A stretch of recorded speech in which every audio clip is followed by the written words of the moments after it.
Carl Jung, the legendary psychologist, warned that oversharing can weaken your inner strength.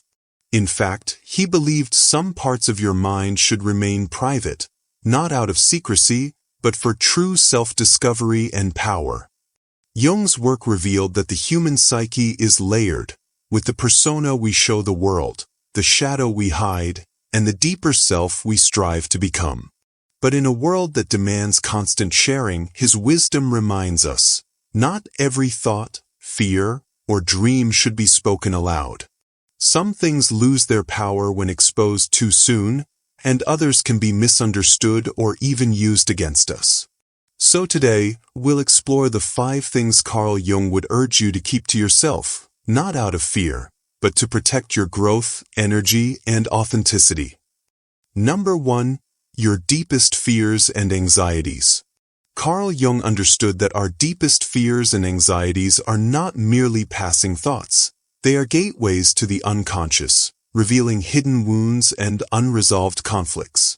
He believed that while acknowledging these fears is essential for growth, indiscriminately sharing them can do more harm than good. Not everyone possesses the emotional capacity or wisdom to hold space for such raw vulnerability.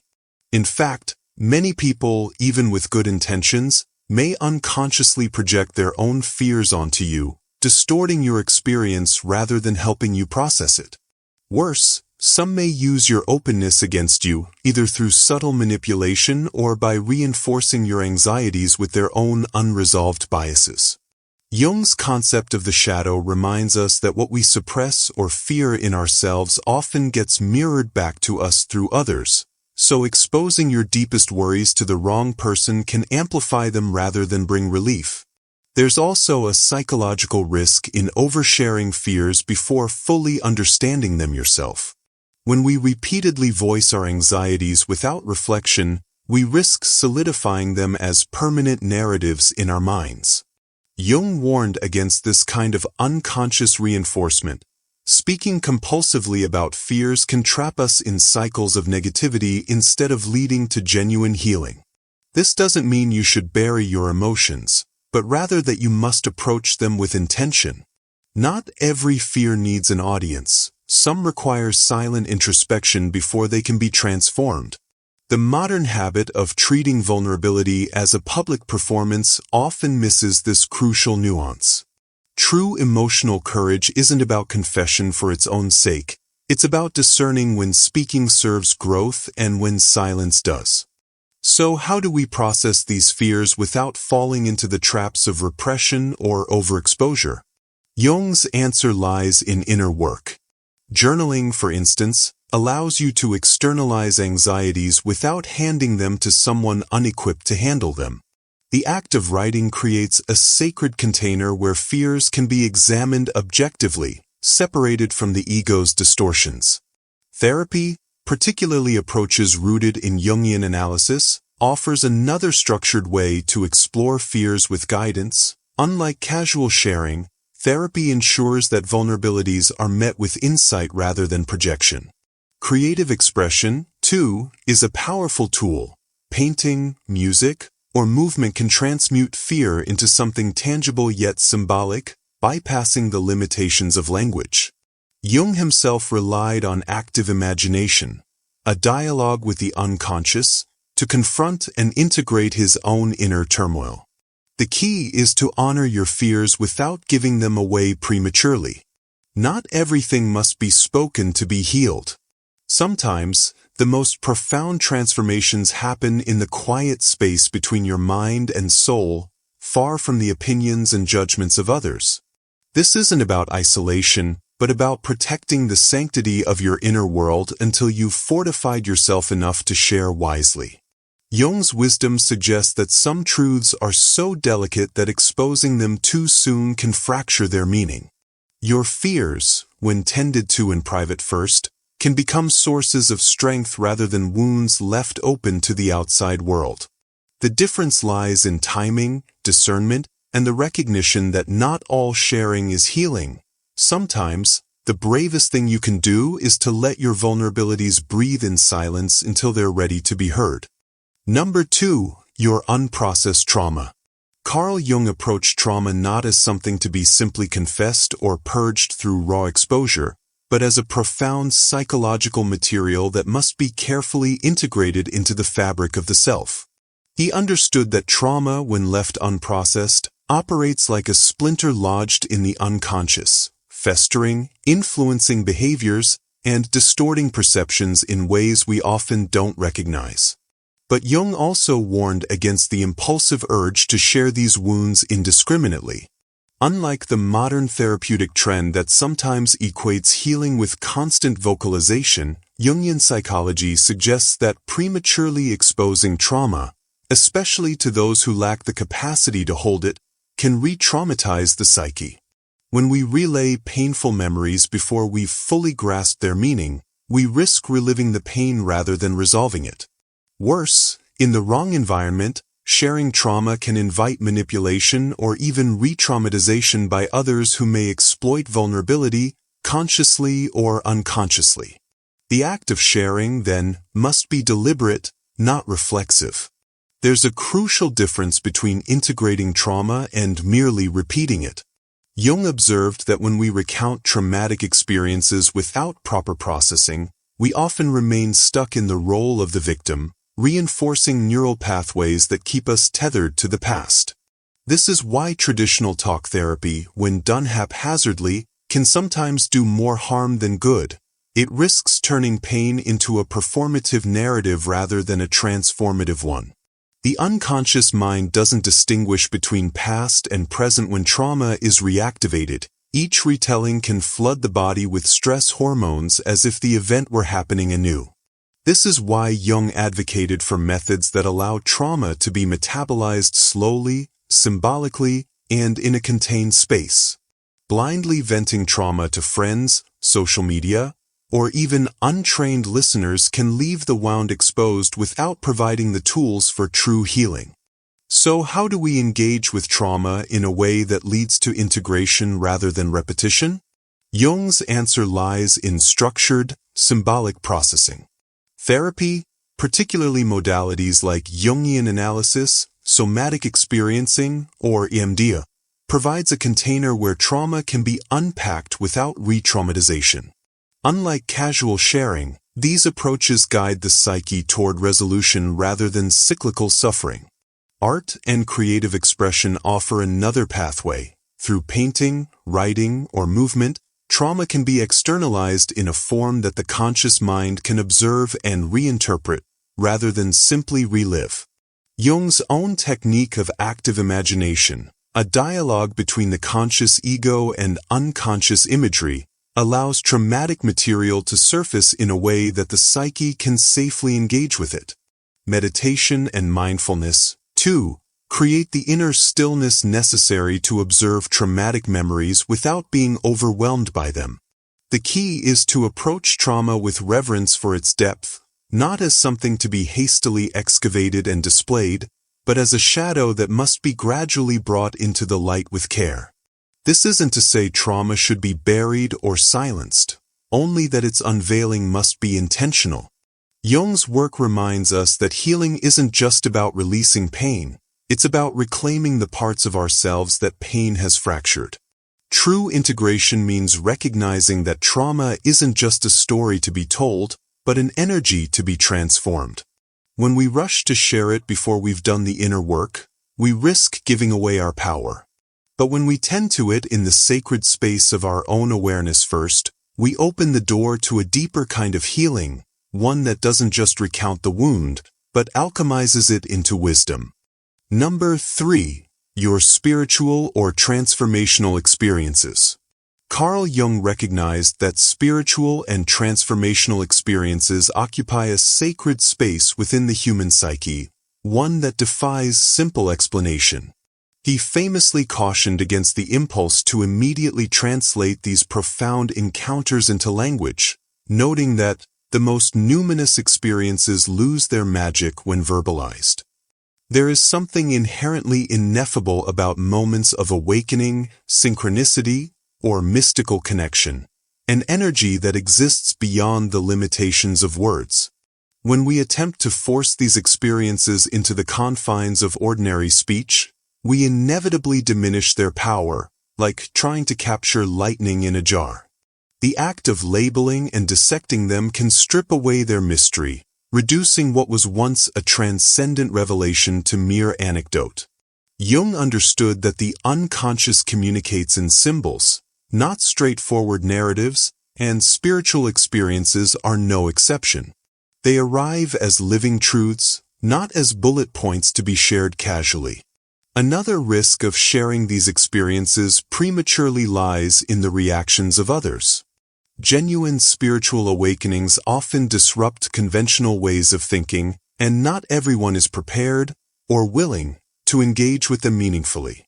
Some may respond with skepticism or even ridicule, not out of malice, but because their own frameworks of reality cannot accommodate what they haven't encountered themselves. Worse, in certain cases, sharing profound personal transformations can attract individuals who seek to exploit vulnerability, whether through spiritual bypassing, manipulation, or the imposition of dogmatic interpretations. Jung warned of the dangers of inflation, the ego's tendency to co-opt spiritual experiences for validation or superiority. When we rush to broadcast these moments, we risk distorting their essence, turning what was once a private revelation into a performance for external approval. So how do we honor these experiences without diluting their power? Jung's answer lies in holding them close, allowing them to mature within us before seeking external validation. Silence, in this context, is not suppression but a form of incubation, a way of letting the experience take root in the unconscious, where it can continue to unfold organically. Journaling can be a valuable middle ground, providing a private space to explore the experience without subjecting it to outside interpretation. Engaging with symbolic systems, such as dreams, mythology, or art, can also help translate the ineffable into a form that preserves its depth. Jung himself turned to painting and active imagination to process his own visionary experiences, recognizing that some truths are better expressed through images than words. Over time, as the experience integrates into the fabric of the self, it may naturally find its way into conversation, not as something to be explained, but as something to be lived. The wisdom here is not about secrecy, but about discernment. Not every insight needs an audience, and not every revelation is meant to be dissected. Some of the most transformative moments in life gain their strength from being held in the quiet center of our being, where they can shape us from the inside out. Jung's work reminds us that the sacred is not diminished by silence. It is protected by it. By resisting the urge to immediately share these experiences, we allow them to retain their potency, their mystery, and their ability to guide us forward in ways that language could never fully capture. In the end, the most profound spiritual truths are not those we shout from the rooftops, but those we carry like embers, warming us from within long after the initial fire has faded. Number 4. Your shadow aspects. Carl Jung's concept of the shadow represents one of his most profound psychological insights. The idea that within each of us exists a hidden reservoir of repressed traits, instincts, and desires that our conscious ego has deemed unacceptable. These shadow aspects aren't necessarily evil, but they do contain the raw, unrefined parts of our personality that society, upbringing, or our own moral compass has forced us to disown. What makes the shadow particularly dangerous isn't its existence, but our tendency to either deny it completely or, in misguided attempts at honesty, expose it recklessly without proper integration. Jung warned that simply dragging these dark impulses into the light without first understanding them could be psychologically destructive, both to ourselves and to those around us. The shadow isn't meant to be eliminated or paraded as a badge of authenticity. Its power lies in being gradually recognized, confronted, and ultimately assimilated into the whole self through careful inner work. The modern therapeutic landscape often encourages radical transparency about our flaws and dark thoughts, but Jungian psychology offers an important counterpoint. Not all shadow material should be shared indiscriminately. When we reveal our unprocessed shadow aspects, whether violent fantasies, primitive desires, or deep-seated resentments, to people who aren't equipped to handle them, we risk damaging relationships and reinforcing negative patterns.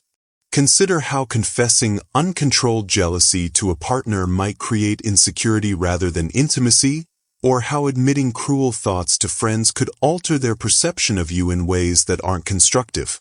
The shadow speaks in symbols and impulses, not in socially acceptable language, which is why verbalizing it prematurely often leads to misunderstanding. Worse, when we share shadow content without first working through it, we may inadvertently project our own disowned qualities onto others, creating cycles of blame and conflict rather than resolution. The key isn't suppression, but conscious containment, holding these energies long enough to understand their roots and messages before deciding if, when, and with whom to share them. True shadow work happens in the private chambers of the psyche before it enters the interpersonal realm. Jung developed several methods for this delicate process of integration, each designed to honor the shadow's power while preventing it from running rampant. Dream analysis provides a safe window into the shadow, as dreams present our unconscious material in symbolic form. A murderous figure in a dream might represent repressed anger rather than literal violence. For instance, active imagination, another Jungian technique, allows for direct dialogue with shadow figures in a controlled inner space where they can be confronted and understood without real-world consequences. Creative expression, through art, writing, or movement, gives shadow material an outlet that doesn't require explaining or justifying it to others. Even simple practices like mindfulness meditation can create the observational distance needed to study shadow impulses without acting on them. The goal is never to eliminate the shadow, an impossible task, but to develop a conscious relationship with it so that its energy can be harnessed productively rather than erupting unconsciously. This process of integration fundamentally changes how the shadow operates within us. What was once a source of shame or destructive behavior can become a wellspring of creativity, vitality, and self-awareness when properly worked with. The cruel streak transforms into healthy boundaries, the greedy impulse becomes ambition with purpose, the sexual shadow matures into sensual vitality. But this alchemy requires time and patience, qualities often lacking in our era of instant confession and public vulnerability. Jung reminds us that some truths about ourselves are so potent that they must be handled like sacred fire, respected, contained, and allowed to burn away impurities before being brought into the light of day. The shadow isn't our enemy to be exposed or our shame to be hidden. It's our unclaimed potential waiting for the right moment, the right understanding, and the right container to reveal its transformative power. In the end, the measure of successful shadow work isn't how much we've revealed to others, but how much we've reconciled within ourselves. Number 5. Your long-term goals and dreams. There exists a peculiar paradox in human psychology when it comes to sharing our most cherished aspirations. Carl Jung's concept of individuation, the process of becoming one's true, integrated self, requires a sacred inward focus where our deepest goals and dreams can germinate in fertile silence. Yet modern culture encourages us to broadcast our ambitions prematurely, as if public declarations somehow makes them more real. Jung understood something fundamental about the psyche that contemporary research now confirms. When we share our unrealized visions too soon, we inadvertently dissipate the very energy needed to bring them to fruition. The act of verbalizing a dream creates a premature sense of completion in the mind, tricking our nervous system into experiencing the satisfaction of achievement before we've done the actual work. This psychological phenomenon, sometimes called the social reality effect, explains why people who frequently talk about their goals often struggle to manifest them. The brain has already reaped the reward through acknowledgement and validation from others, leaving little motivational fuel for the long journey ahead. This premature externalization of dreams creates another subtle but significant problem. It exposes our vulnerable, unformed aspirations to the collective consciousness before they've developed their own immune system. Every goal begins as a fragile seed in the psyche, susceptible to being crushed by skepticism, diluted by others' opinions, or co-opted by well-meaning but misguided advice. Jung recognized that the individuation process requires periods of protective withdrawal, where the emerging self can develop without constant interference from external expectations. When we share our nascent dreams, we invite the projections of others, their fears, their limitations, their unconscious resistance, into our psychological space. A parent's practical concerns, a friend's competitive reaction, or even a stranger's casual indifference can introduce doubt where there was once pure potential. The more abstract or unconventional the dream, the more it needs guarded incubation away from the harsh light of others' judgments. History's most transformative ideas rarely emerged from committee discussions but from the private crucibles of individuals who nurtured their visions in solitude before revealing them to the world. The wisdom here isn't about secrecy but about honoring the natural gestation period required for authentic creation. Jungian psychology suggests that our most meaningful goals aren't merely external achievements but symbolic representations of inner growth.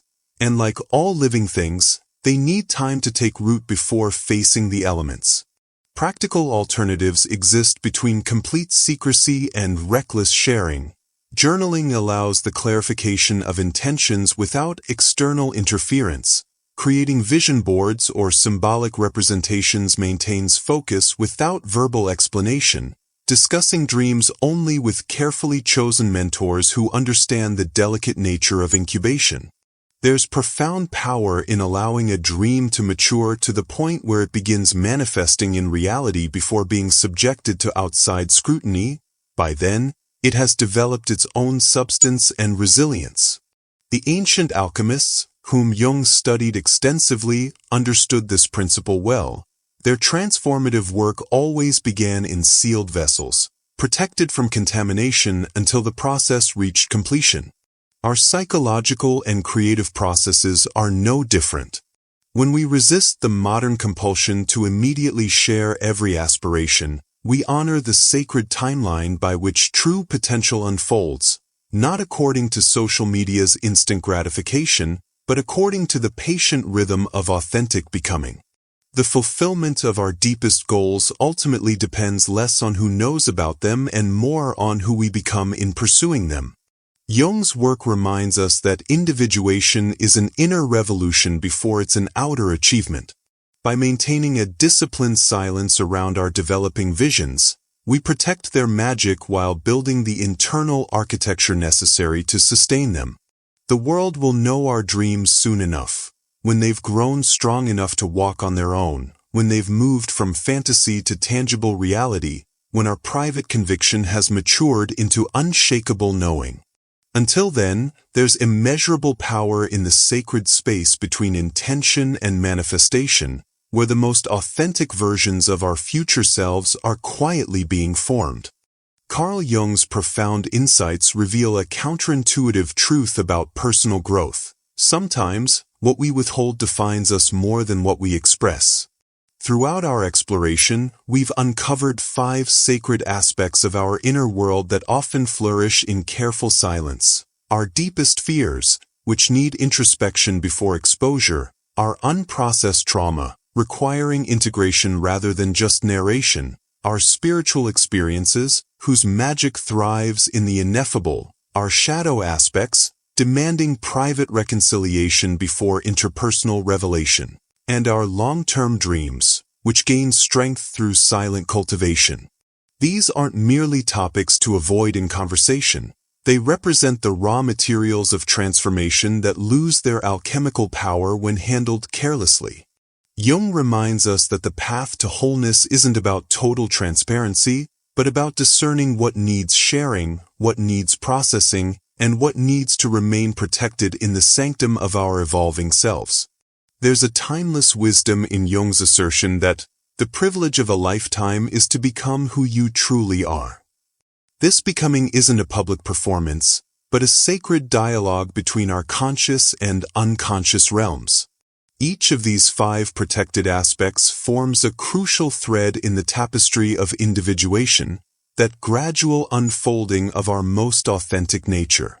When we resist the modern compulsion to externalize every thought and feeling, we create the necessary space for genuine self-discovery.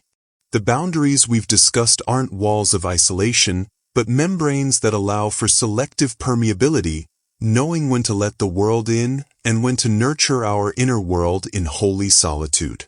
Your psychological and spiritual sovereignty depends on this discernment, this ability to honor the subtle rhythms by which true selfhood emerges.